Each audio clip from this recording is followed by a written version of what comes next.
All righty. Well, first of all, I'm really appreciative of, Dim and Belena and everybody at FPC, having me and including me and kind of keeping me in the loop. Just to give you a little bit of background on myself for everybody that's on the screen. I'm from upstate New York, which is where I'm at right now. So I'm in Buffalo, New York at the University of Buffalo. And I was fortunate enough in high school to get a full scholarship to play college football at the University of Maine. And then 1 week after I graduated from Maine, I got hired as one of the first assistants at Old Dominion University. Now, some people on this screen might not realize it, but Old Dominion didn't have football when I got to Norfolk in 2007. And we started the program from scratch. So we didn't have any players. There were no facilities. That nice new stadium wasn't there. There was nothing. And we started the program. We had a ton of success. I had an absolute blast for 13 years. I had so much fun, met so many people. I will always consider Norfolk, Virginia my home. I own a business there now. I'm there all the time. I might even be down this weekend. So Norfolk will just always be super, super special to me. So that's kind of my background. The position that I coached and the position that I played in college is quarterback. So for those of you on this screen that are younger guys that might want to play quarterback in the future, or for maybe some of you who are flag football players on Sundays with your buddies, I'm going to go through some of the fundamentals of how to throw a football. And I probably have taught more quarterbacks than any person in the United States. And it's because at Old Dominion, we would run quarterback camps with several hundred kids, and we would run a lot of them. So I've been able to work with quarterbacks from California to Maine and everywhere in between.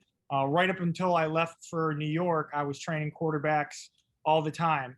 I don't know if anybody saw this, but Oscar Smith won the state championship this past weekend. Ethan Vasco, one of the quarterbacks that I trained, he's the starting quarterback for Oscar Smith. And I even have video of him going through some of this stuff. I don't know if anybody saw Taylor Heineke play for the Washington football team in the playoffs this past offseason.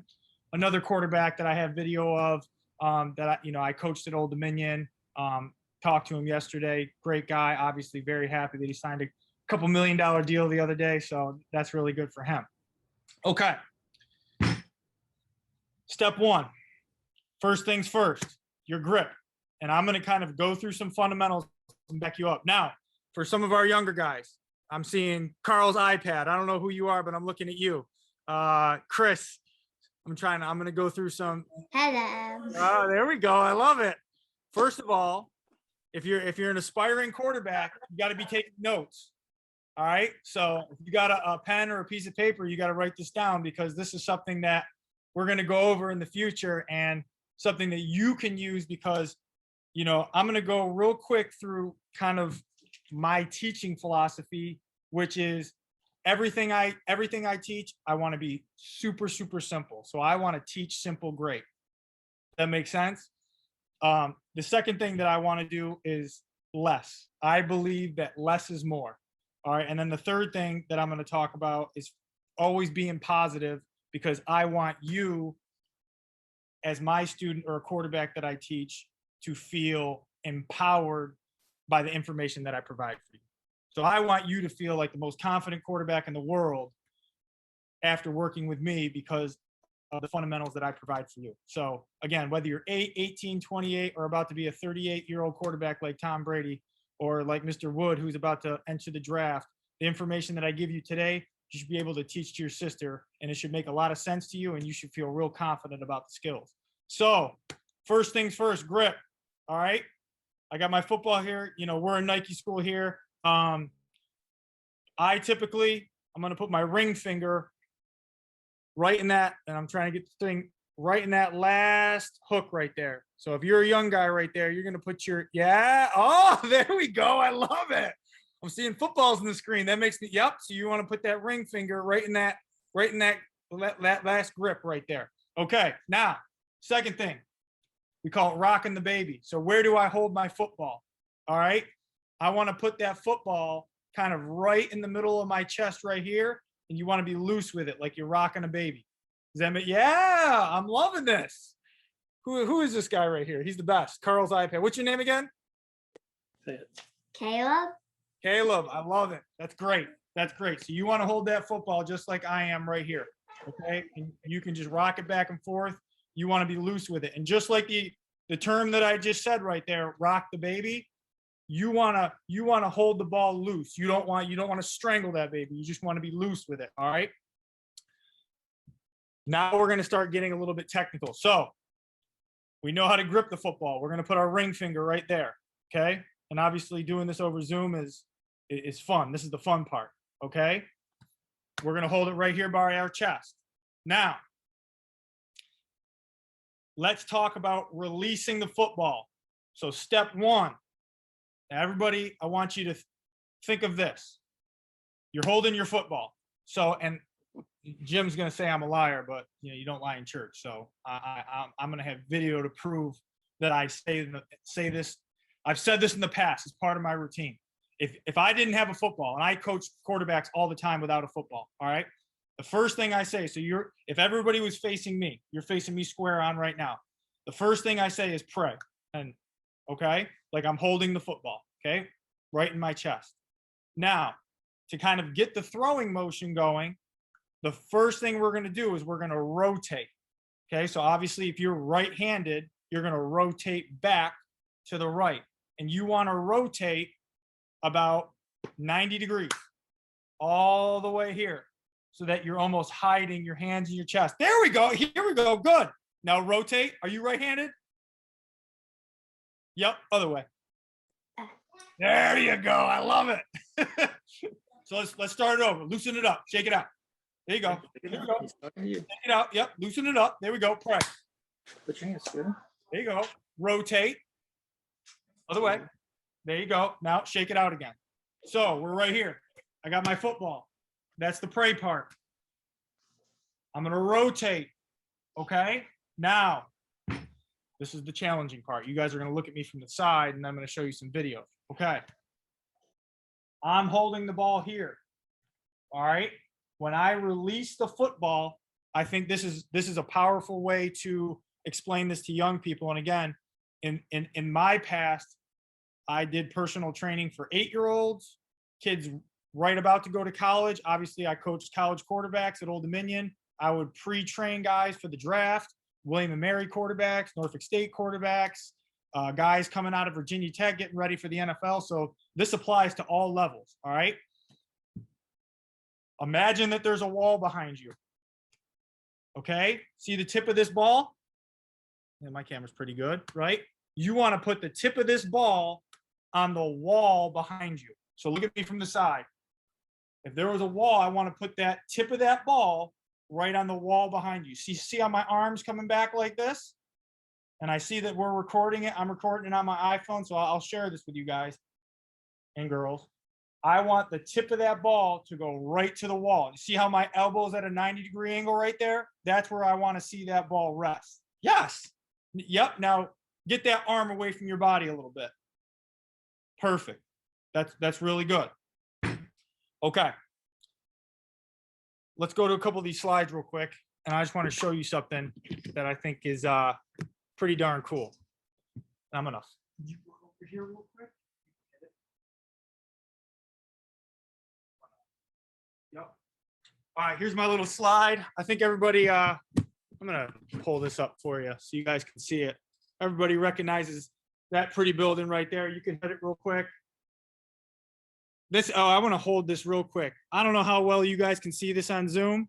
I know you guys can see my face and I know the lighting isn't the greatest, but I took this picture last year. I think I came to the first sermon we were allowed to come back in person. I drove all the way back down to Norfolk from New York. And I'm going to share this with everybody. And Jim and everybody was so nice. They sent me a picture in the mail of this. And it was just, this is my favorite picture of like one of the most dearest things to me because I think that church is so pretty. Okay, next one. We can go past all of this. I already kind of went through everything. Next.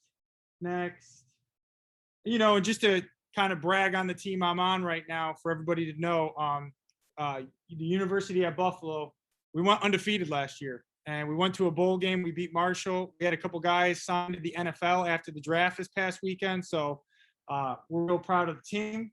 Next one right here. Okay. So, like I said, this is Mr. Ethan Vasco. He's the starting quarterback at Oscar Smith right now. He's going into his senior year. Just won the state championship. He's here at my facility in Norfolk over in Ghent. And he and I don't know if you guys can see this, and I'm trying to make it as clear as possible. I tried to do this over Zoom, but I think it's better like this. See that arm angle right there? And you can see that Ethan doesn't even have a football. He's got a towel. So I'm training Ethan on his arm angles right with the towel right there. So you could press the space button right there.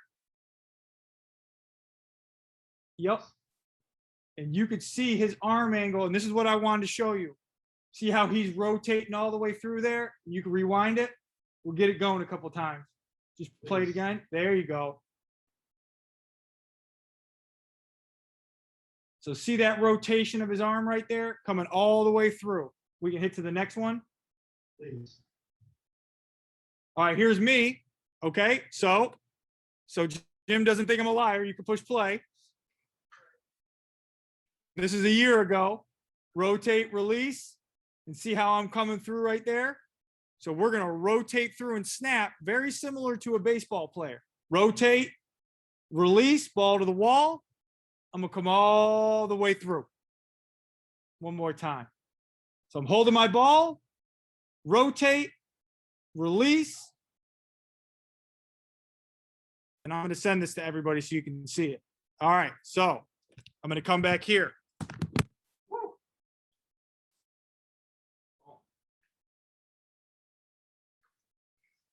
So, recap. And I like to recap it real quick so you keep on it. I'm going to hold the ball with my ring finger. I got the ball right here in the middle of my chest. Yep, find that football. We're just going to keep going over it so you feel good about it at the end of the night. Put the ball right in the middle of my chest. I'm going to rotate. I'm going to release. Yup. Before you throw it through, the screen of your computer, now you can put the ball down, and now I'm going to rotate right through here. Now, for everybody on the screen, I guess I'll open it up. The most important characteristic that a quarterback can have is accuracy. That's, if somebody after this meeting asks you, hey, what do you think the most important thing that a quarterback can possess, or that you look for in a quarterback, or which separates quarterback, what makes a Division I quarterback or an NFL quarterback? At the end of the day, it's going to be accuracy, because something that I say to a lot of young quarterbacks, if it just comes down to athleticism, we would just put a running back quarterback. So being accurate is what separates you or makes you an elite quarterback. Obviously, who are the elite quarterbacks? Tom Brady, Drew Brees. Those are the elite quarterbacks because they're so accurate and intelligent. All right. So having these proper fundamentals are the tools that allow you to be accurate when you got the big guys running at you. I was talking to Valena. She said that back in her day, she was a defender. All right. So when you got those defenders coming at you, your fundamentals and the things that we're talking about right now are the things that you're going to have to rely on.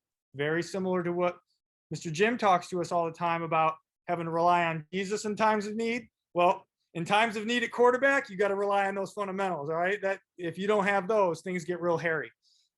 Okay. The next thing we're going to talk about, and I'm going to back up, and hopefully we can all see this. All righty. I think we can. I got this nice room. Actually, I'm going to lift this up and I'm going to bring this down here. All right. Our base. Can you see me? Good. Okay. A lot of people, can you hear me too? Is it good? Yeah. Okay. You're great. All right, great. A lot of people say, what's my quarterback base? How should I stand, Coach Ron? Should I have this wide base? Should I have a skinny base? This is for everybody. You could be 5'5", 6'5", a man, a woman, anything in between. This is how you know what your quarterback base should be. You put your heels underneath your armpits. So a lot of people say that's like shoulder width apart. You put your heels underneath your armpits. And then you take a nice deep breath and you just go 1, 2. So you just kind of step out. 1 foot, 1 foot. That's my quarterback base. Okay. So I don't want to be super wide like I'm riding a horse, and I don't want to be super skinny, right? Because I don't want to lose my balance. I'm just going to put my heels underneath my armpits, and I'm going to go 1, 2.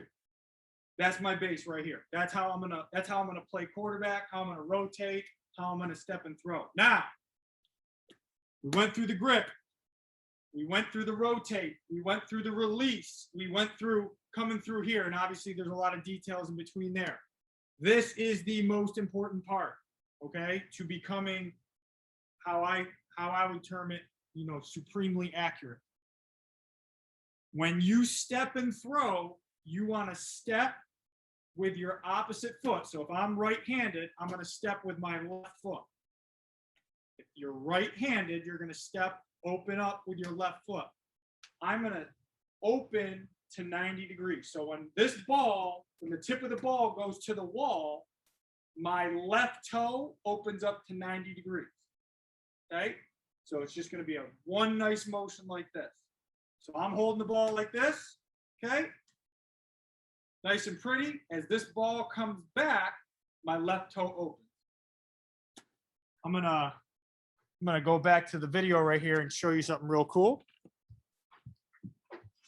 You want to hit that? All right, here we go.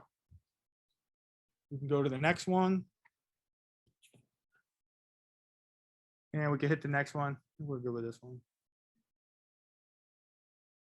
Next one, did I not put, oh, here we go. I screwed it up, but I'm going to fix it in 2 seconds.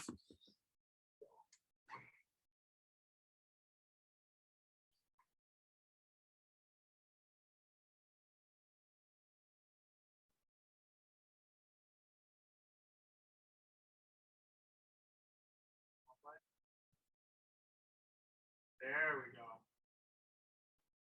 So here's our guy, Taylor Heineke, the current, trying to be starting quarterback for the Washington football team. Okay, so I'm putting him through a drill here at Old Dominion's practice facility. You can fast forward a hair.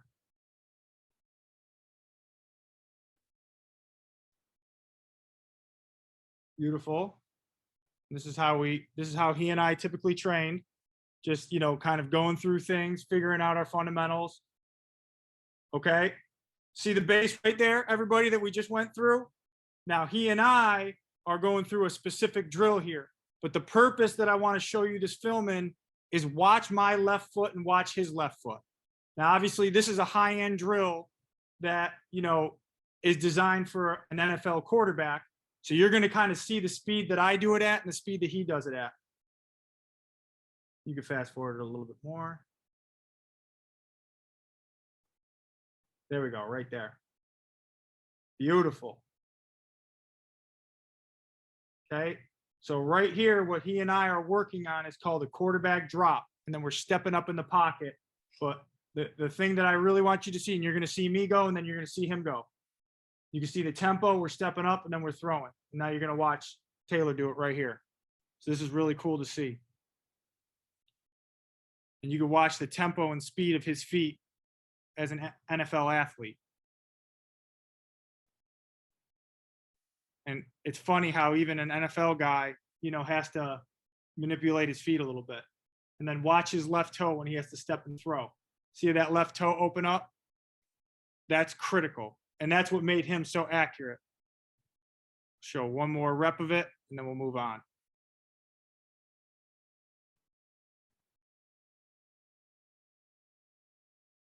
Of course, he's got a quarterback coach, probably talking too much to him.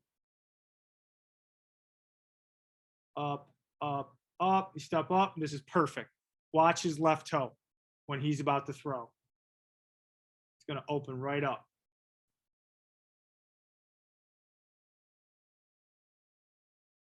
Perfect. Thank you. Thank you for doing that. I hit the lights real quick. Beautiful. Thank you. All righty. So grip, rotate, release, opening up our left toe. That's everything that goes along with throwing the ball when everything is nice. Now, we might have some Russell Wilson fans in here or some Patrick Mahomes fans in here. You know, my favorite college quarterback growing up was Tim Tebow. A lot of people probably don't know that name, but that was a guy that was near and dear to my heart. All right. A lot of times you don't get to throw the ball in a perfect situation like we just talked about. A lot of times you might have somebody that's coming to hit you.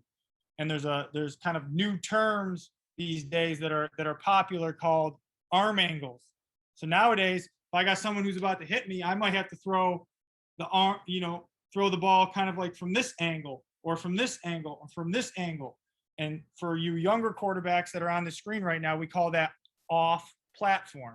So when I was back here, and I'll kind of put my screen down a little bit, when we talked about our base, remember putting my heels underneath my armpits. I'm going to relax a little bit. I got the ball right here. This is called I'm on my platform. So if you're a Division I quarterback and they're like, hey guys, get to your quarterback base, get on platform. Yep, I'm right here. I'm on platform.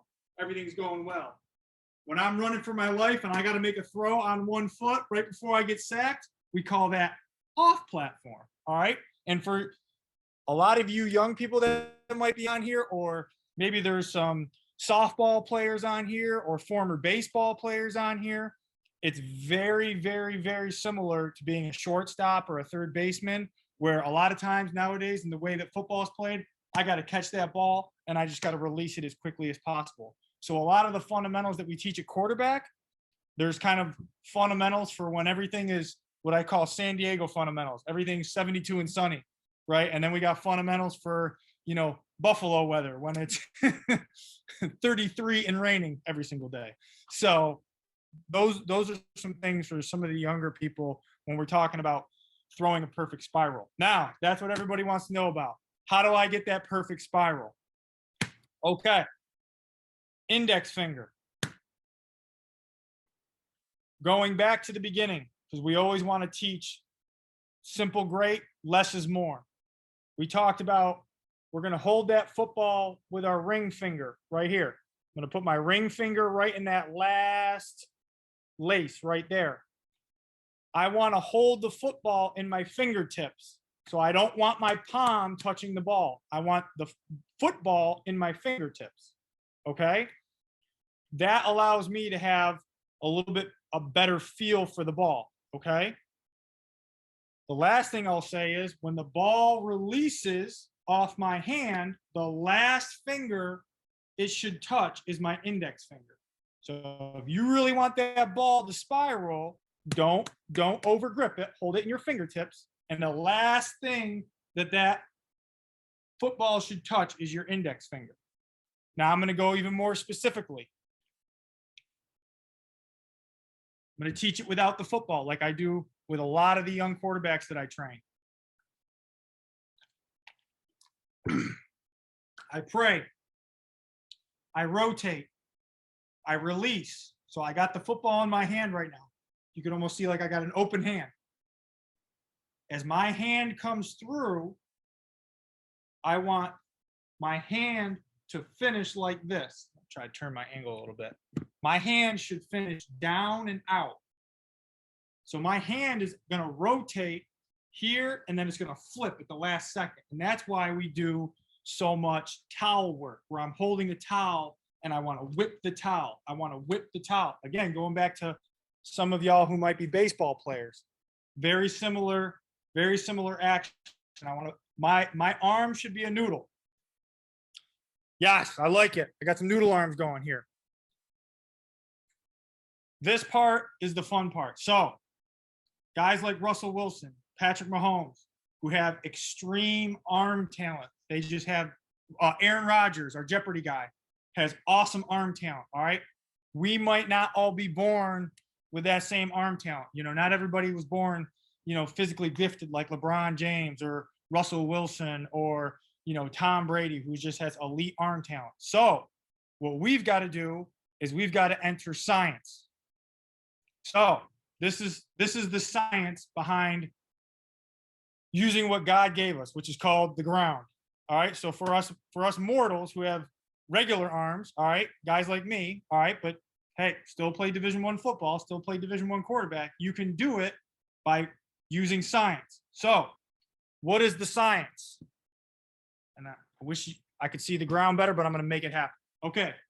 Can they see the ground right now? Can they see my feet? Am I loud enough?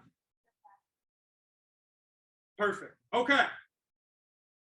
The kinetic sequence. This is my baby. And I'm I don't know if it sounds like I'm shouting, but I want everybody to hear me. All right.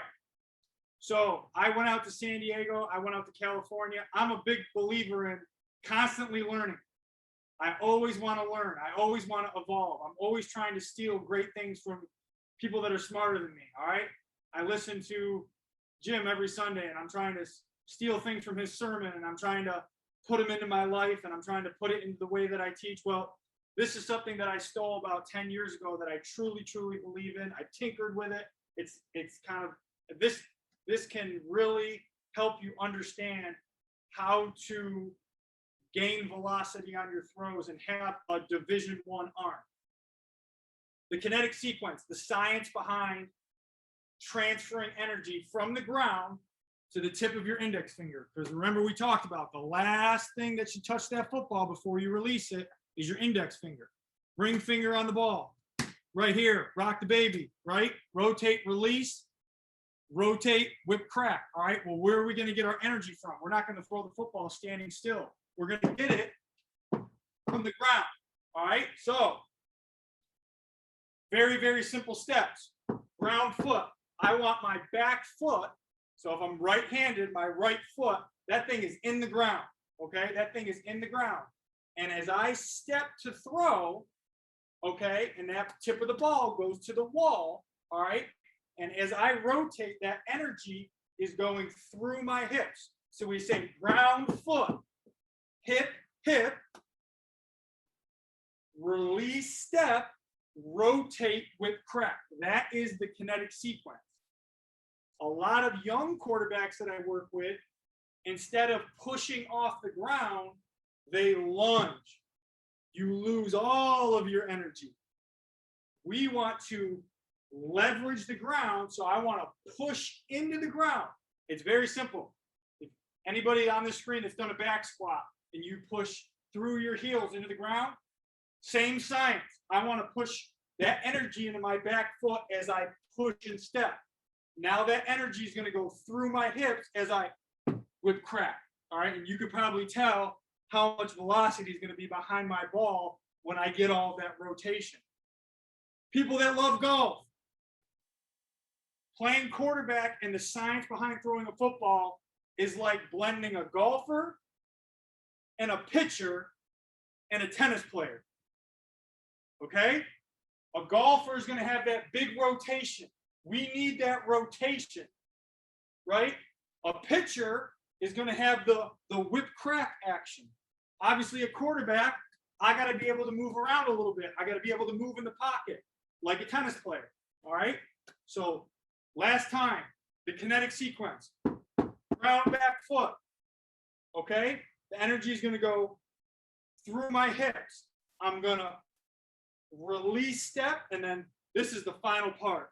And I think you guys saw it in that video I showed you. You're going to rotate and bring your hand all the way through.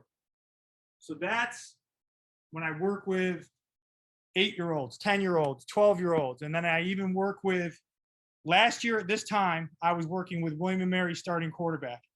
He had never gone through this before and then went through it. And he was just like, oh my God, I feel so much better about how the ball is coming out of my hand, the velocity of my football.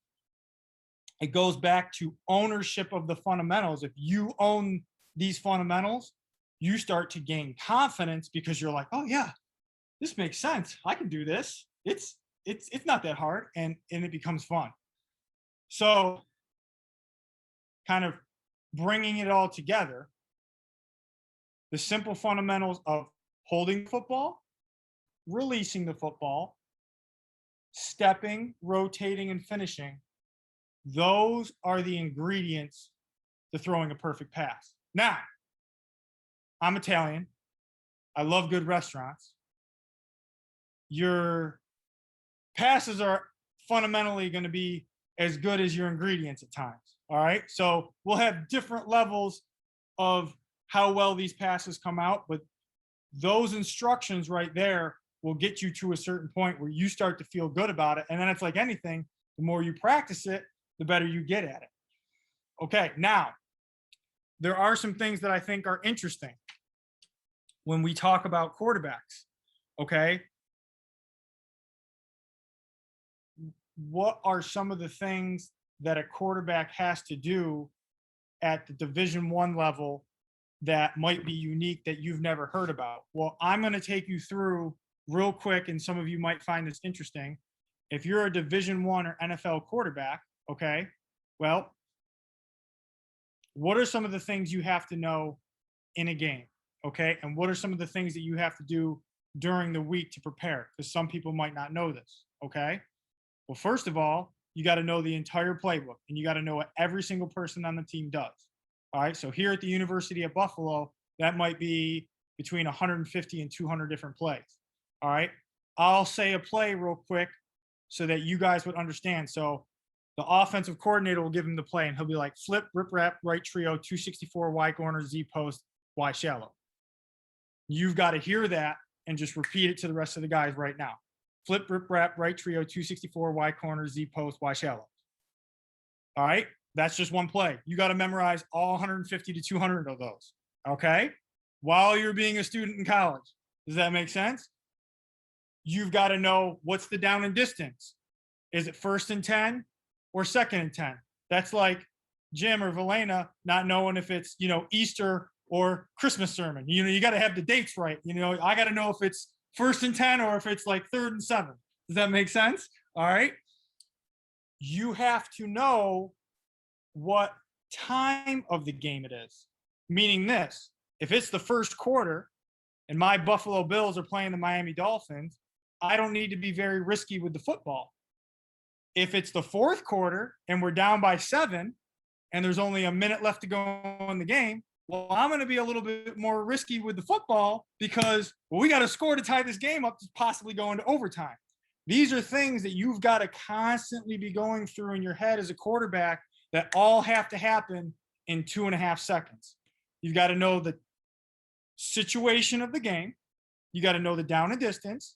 You got to make sure that, all right, there's 11 players on offense at all times. There can't be more than me plus 10. All right.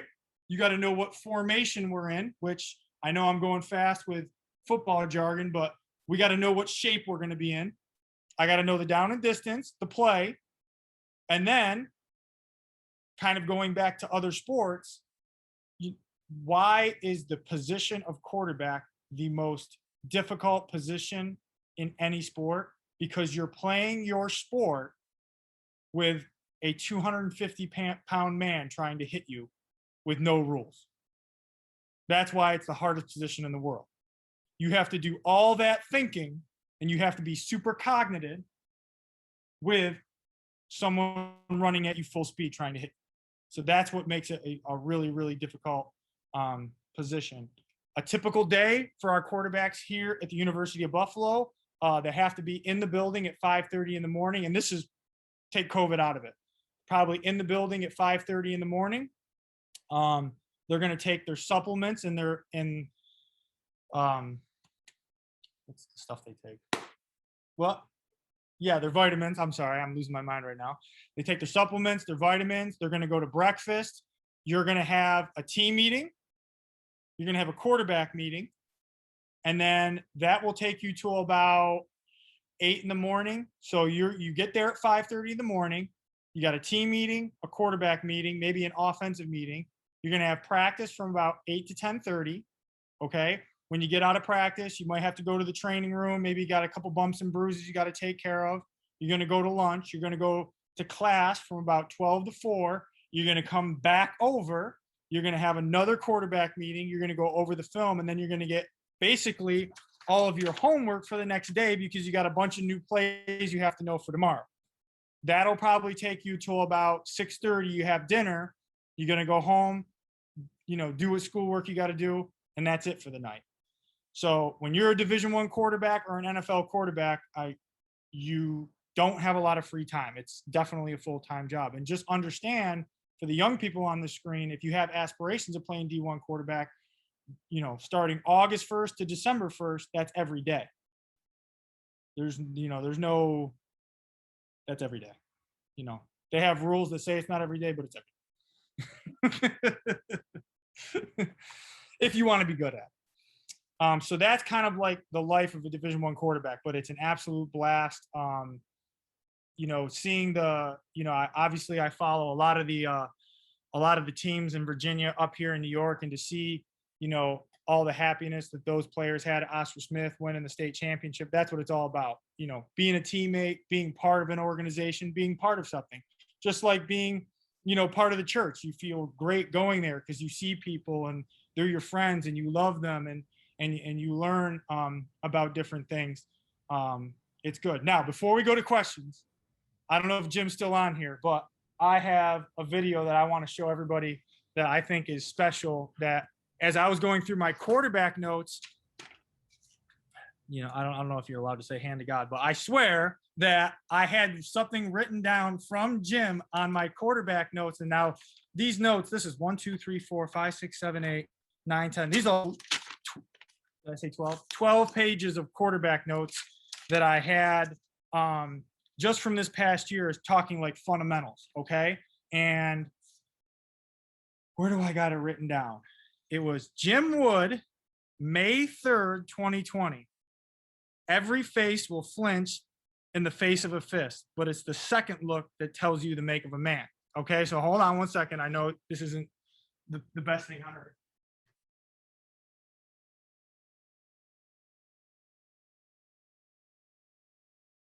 I said, Aziz, how is it?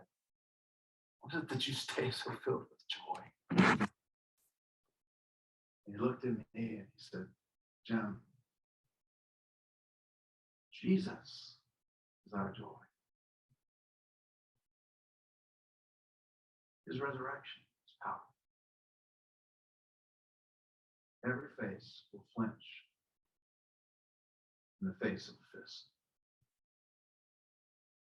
But it's the second look that tells you the make of a man or a woman. This is our hope and promise today, my friends. And I just wanted to put that on there because, obviously this past year with COVID and everything, but even at a smaller level, playing quarterback, you're the leader of the football team, regardless of whether you're a freshman, a sophomore, a college guy, an NFL guy, and there's a lot of scrutiny. If you have a bad game, it's on the front page of the newspaper, and a lot of responsibility goes with the position. But I think how you respond is ultimately going to determine the success that you're going to have at this position. Having played Division I quarterback, having coached quarterbacks that have gone on to play in the NFL, there's all these attributes that people talk about when they're talking about quarterbacks. Oh, you got to get a quarterback that's 6'4". No, you don't. Russell Wilson's 5'9". Oh, you got to get a quarterback who's, super fast. No, you don't. Tom Brady, if they timed his 440, it's a forever. You know what I mean? He's slow as dirt, right? What defines a quarterback that is ultimately going to succeed? It's someone who fails, and as soon as they fail, they own it. They're like, nope, that's me. It's not because of the coach, not because of the teammates. It's me. They address it. They figure out how to improve, and they make it their mission. And that, to me, is the fun part about coaching quarterbacks. In my opinion, and the way I love to coach quarterbacks, every day is so exciting because it's like, oh my God, we get to work together and we get the opportunity. If there is something wrong, let's figure it out, and let's just make it our life's mission to give you the tools. And again, going back to the word confidence, to give you the confidence to make the thing that you struggle with the most, that's going to be your best thing, because we're just going to work at it and work at it and work at it. We're going to eat it for breakfast. We're going to sleep with it. It's going to be a part of our life all day until you master it. And then once the game comes, some of those tools that we talked about, you're going to own. So I just blabbed on for 45 minutes. We can open it up, but I think you can tell I have a passion for it, and I love it, and I get excited. And the more I start getting back into it, I start getting into my groove. That's awesome, Ron. Thank you. I have tons of questions, so I don't know if we're going to be able to get through all of them or not. But the first one is say something about leadership as a quarterback. Leadership at the quarterback position is defined by your actions and the results of those actions. Because I'll take you with my personal experience. A lot of high school coaches and maybe old school coaches want the quarterback to be super verbal. You know what I mean? Be a leader, rally your teammates. But that's tough at times if you're not having success. I'm telling the group, come on, team. Well, we're getting beat 50-0, Ron. So a lot of times it's your work ethic, showing up early and on time, being the first one there, the last one to leave, for our student athletes at the University of Buffalo, being a great student, having great character off the field. Though you want to be that complete package. So when you walk into the building, people are like, that's the guy. Mm-hmm. Why does Tom Brady have so much success? Because no one's going to outwork him. No one's more dedicated. He demands a lot from his teammates, but his teammates respect him and accept that demanding nature because they know, and at the end of the day, he produces results. If you show up to, the Patriots in the past or the Buccaneers now, you ain't messing around with Tom Brady because he's the man. Yeah. And it's because of those things that he's done before. Awesome. Thanks. Next question. How do you keep your head in the midst of a blitz? I think this is for all athletes. This is something that I wish I would have done in college. I wish somebody would have coached me better on this. In my opinion, if you focus solely on your responsibilities, the things that you become worried about become blurry. Let's equate it to life. If you are solely focused on your academics tonight, you ain't worried about what people are saying about you on social media because you're focused on your academics, right? If I'm so focused about these are my rules on this play, I'm not worried oh man, we're playing Virginia Tech this weekend. It's a big game. It's going to be on national TV. Or here comes the blitz. I'm about to get hit. No, I'm thinking, okay, my read is X to H to Y to Z to A. So if I stay locked in on that, everything else becomes blurred. Awesome. Okay, here's another one. I'd like to know how often Ron works with quarterbacks on unlearning bad habits they've developed, and what's the most common bad habit he comes across, and does he have any tips for unlearning bad habits, generally speaking?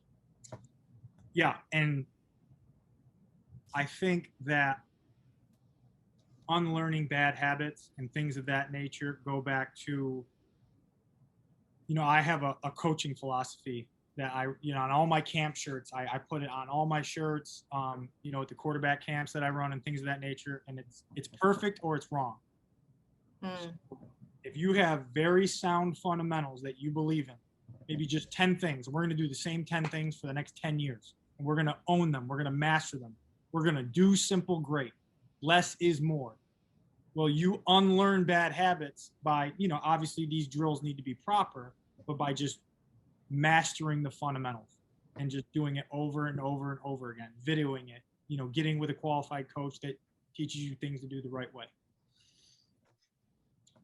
And the number one thing that I see that quarterbacks do that is improper is they drop their elbow below 90. You always want your elbow above 90 degrees, and they lunge to step opposed to just making a natural step. Yep.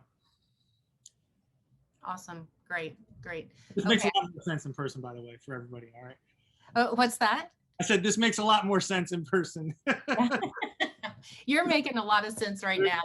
Okay, more questions. What role does the quarterback play on a running play?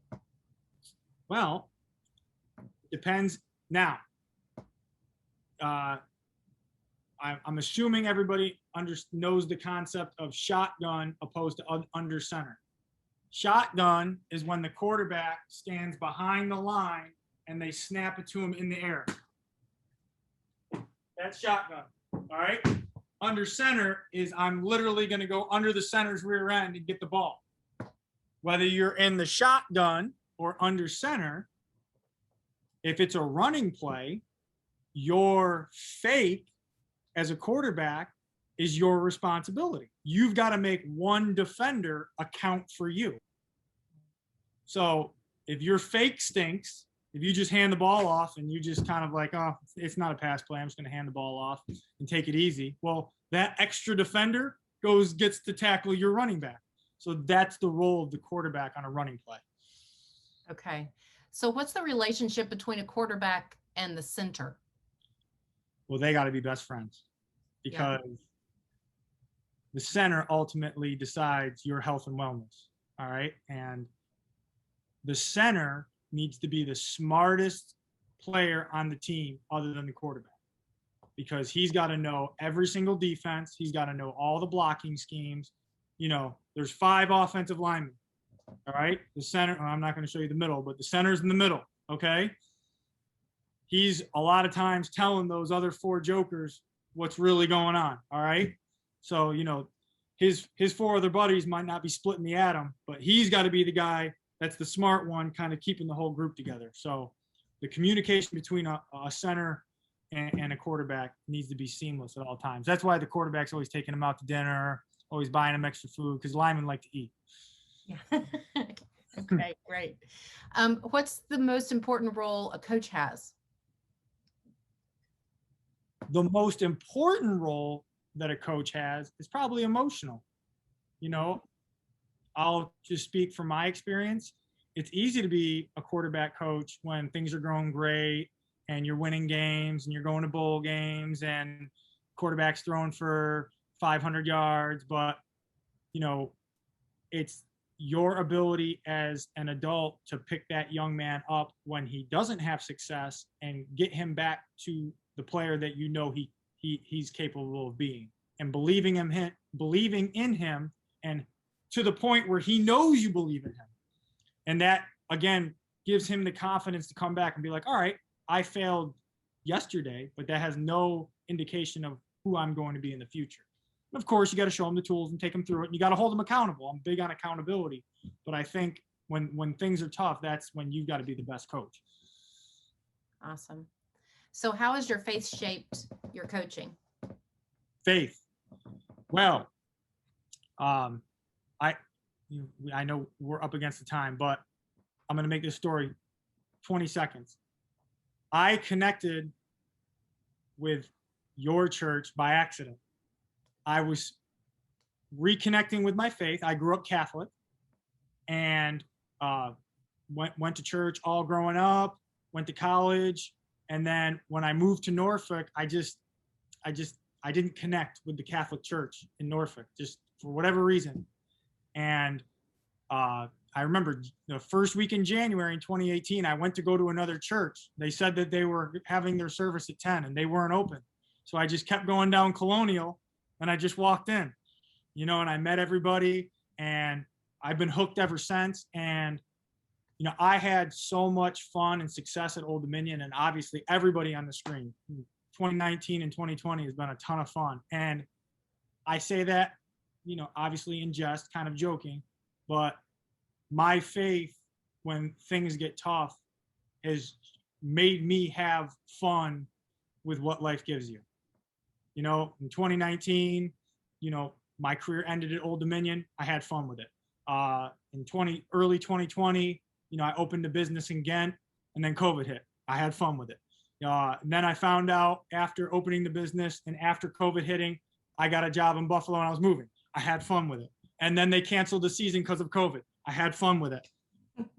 Thursday, our head coach at the University at Buffalo just left to go to Kansas. I'm going to have fun with it. So no matter what life has handed me the past, I would say 18 months, you know, Jim and everybody at the church and the message and just what I played on that video, it's reinforced. Just, I have my health, my family has their health, everything else, you know, it's a great day to be alive. Let's have fun. Amen. All right. More questions. Okay. What famous NFL quarterback has the best mechanics and which one has the worst? Drew Brees. If you want to be a quarterback, if there's one quarterback to study and just spend all your time looking at him, Drew Brees, Drew Brees, Drew Brees, Drew Brees, Drew Brees. He looks like us, meaning he's a regular person. He's 6 foot. He's not superhuman. He's, you know, he could look like a guy you see at Home Depot. He's not like Tom Brady, who's 6'5", or Russell Wilson, who runs a 4.40. He's a normal mortal. And he's got the most perfect fundamentals of all time. And that's why he's one of the best quarterbacks of all time. And everything he does scientifically, because I'm huge into science when we're talking about throwing and the biomechanics, he does it all perfectly. The worst would probably be my poor boy Josh Allen, my Buffalo Bills. Josh Allen is not immortal. He's 6'6". He's 250 pounds. He's fast. He's strong, but he's still got a lot. He's still got a ways to go with his mechanics. But he's an ultra talent. And he got so much better last year. Awesome. Awesome. Okay, let's see. Caleb says, I want to be a football player. So you've inspired Caleb here. Caleb. And next question. Who was the best quarterback prospect in this year's draft fundamentally? Fundamentally? Mm-hmm. Lawrence. I mean, that's pretty. Now, I know he's gotten in a little bit of trouble lately, but Deshaun Watson, when he was in high school, he's got a very, for some of our younger guys who are football fans, he's got a very, very pure throwing motion coming out of high school and college. They got the bag. Did we tell you that? They got Sorry about that. All good. Yeah, we're good. Yep, but Trevor Lawrence, he was the number 1 pick, and he should have been the number 1 pick. He's really good. He's really good. Yep. Okay. Awesome. So we've got about 5 more minutes, and I've run through all the questions. So if you guys have more questions, put them in the chat box. But while we wait, I think I wrote something down. What do you think about when you play football? Like when you're out on the field, what do you think about? Not what you're supposed to think about, but what do you think about?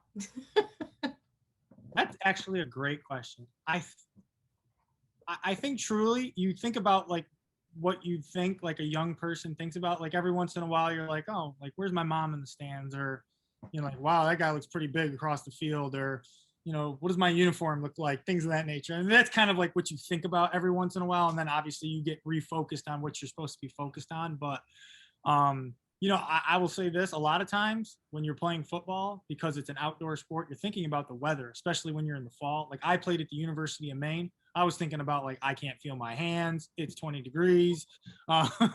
So those are some things that you think about. Whatever, I'll say it. There, a lot of times too, you're thinking about like, is it halftime yet? Like I've been out here for 2 hours. I gotta go to the bathroom, things of that nature. It's just funny things like that when you're out there that people probably don't realize. Makes sense. Okay. Yeah.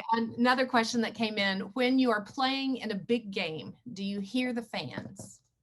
Yeah, you hear them. My sophomore year, we played at Nebraska, and I think there was 92,000 fans there. And I was under the stadium before the game, and the foundation of the stadium was shaking.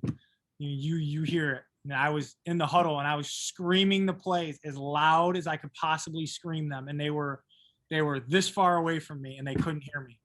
Wow. So that when you get to those levels and you're in those stadiums that are rocking, I'm not sure if some people on the screen were when we beat Virginia Tech at home at Old Dominion, you couldn't hear yourself think. So right. That's what it's all about. Yeah, that's just super fun. Okay, I happen to know that Taylor Haneke, I can't say his last name, was a great student athlete. How important are academics to high school and college student athletes? Yeah, so when I recruit quarterbacks here at Buffalo and when I was at Old Dominion, there were really two big things that I did before I even looked at their film. I looked at their transcript, and then I looked at their social media. Mm. So I would comb through their Instagram and their Twitter and all that, and I would just be like, is he posting stuff that's not indicative of the person that we, want in our program representing our university? And then I would go to his transcript, and obviously it would be very concerning, especially at quarterback, if he didn't have good grades, because you've got to be intelligent. And it talks about, with the expression that we use a lot here at Buffalo, how you do anything is how you do everything. That's the type of people that we want in our program, that just take pride in everything they do. The weight room, nutrition, academics, character. Awesome. Awesome. Yeah. This is an interesting question. Who will be the starting quarterback for the Washington football team? Oh, it better be Taylor. He better be working. No, he's in Atlanta right now, working his tail off. I talk with him about once a week. He's got, if you follow, kind of his journey in training, or if you guys ever want, his trainer in Atlanta is just, is he good? I mean, he's next level stuff that he does in there. And obviously it's a tremendous opportunity for Taylor. During the draft, Washington didn't draft another quarterback, so things are looking good. And, he's going to fight to get that starting spot. Awesome. So, so Ron, we're right at time, but I would love, just as closing, what final comments do you have? We thank you so much for teaching this class, and it's just been full of energy and insight and inspiration. But what would you have us know as we close out tonight? I would just have everybody know that I am thankful, and I think everybody on the screen should be thankful for everything that you, Valena, and that Jim, and that the whole, church community just does for us as people that are, members or connected with the church. Because I know you go, just like a coach or a teacher, you go above and beyond. And even though everybody might not show up every Sunday or might not log in, having that community and almost like that sense of family is important. And I think it does, even at times where we don't express it, I think it gets people from day to day and inspires us, just like hopefully a coach inspires student athletes. So I'm thankful for y'all.